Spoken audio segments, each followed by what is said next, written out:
गौरी गणेश पुत्र की जय। जय माता दी।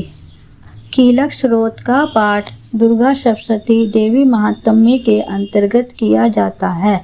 इस स्रोत का पाठ अनिवार्य रूप से दुर्गा कवच और अर्गला स्रोत के बाद किया जाता है।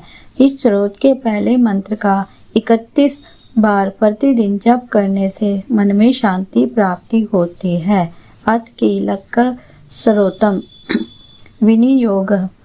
ओम अस्य कीलक मंत्र से शिव ऋषि अनुष्टप छंद श्री महासरस्वती देवता श्री जगदम्बा प्रीत्यर्थे सप्तशती पाठंगे गत्वेन जपे विनियोगे। ओम नमश्चंडिकाय।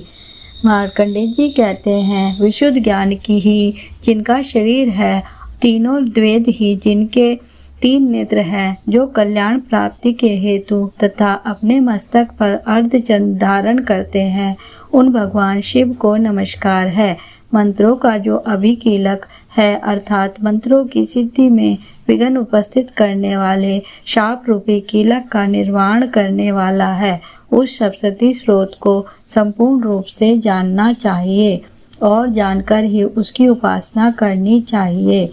उसके भी उच्चाटन आदि कर्म सिद्ध होते हैं, उसे भी समस्त दुर्लभ वस्तुओं की प्राप्ति होती है। तथापि जो अन्य मंत्रों का जप न केवल करके केवल इस सप्तशती नामक स्रोत से ही देवी की स्तुति करते हैं, उन्हें स्तुति मात्र से ही सच्चिदानंद स्वरूपिणी देवी सिद्ध हो जाती हैं। उन्हें अपने कार्य की सिद्धि के लिए मंत्र, औषधि और अन्य किसी साधन के उपयोग की आवश्यकता नहीं रहती है। बिना जप के उनके उच्चाटन आदि समस्त अभिचारक कर्म सिद्ध हो जाते हैं। इतना ही नहीं, उनकी संपूर्ण अभिष्ट वस्तुएं भी सिद्ध होती हैं।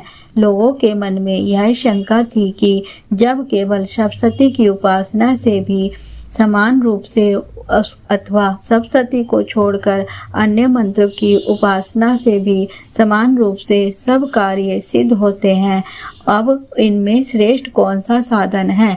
लोगों की इस शंका को सामने रखकर भगवान शंकर ने अपने पास आए हुए जिज्ञासुओं को समझाया कि यह सप्तशती नामक संपूर्ण स्रोत ही सर्वश्रेष्ठ एवं कल्याण में है।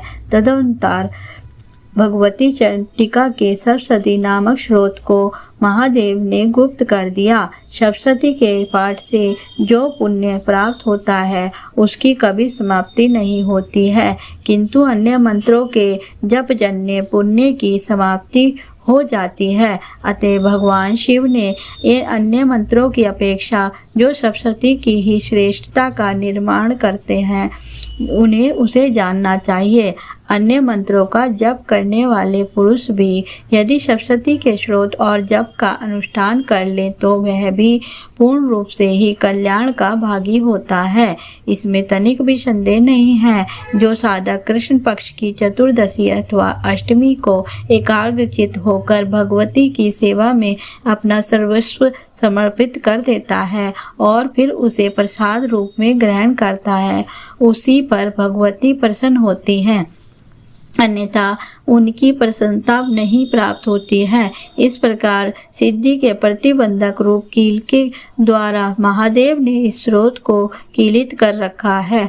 जो पूर्वोक्त रीति से निष्कीलन करके इस सप्तशती स्रोत का प्रतिदिन स्पष्ट उच्चारण पूर्वक पाठ करता है, वह मनुष्य सिद्ध हो जाता है, वही देवी का पार्षद होता है और वही गंधर्व भी होता है। सर्वत्र विचरते रहने पर भी इस संसार में उसे कभी भी भय नहीं होता है। वह अपमृत्यु के वश में नहीं पड़ता तथा देह त्यागने के अनंतर मोक्ष प्राप्त कर लेता है। अतः कीलन को जानकर उसका परिहार करके ही सप्तशती का पाठ आरंभ करें। जो ऐसा ही करता है, उसका नाश हो जाता है। इसके लिए कीलक और निष्किलन का ज्ञान प्राप्त करने पर ही यह स्रोत निर्दोष होता है और विद्वान पुरुष इस निर्दोष स्रोत का ही पाठ आरंभ करते हैं। स्त्रियों में जो भी सौभाग्य आदि दृष्टिगोचर होता है वह सब देवी के प्रसाद का ही फल है। अतः इस कल्याण में स्रोत का सदा जप करना चाहिए।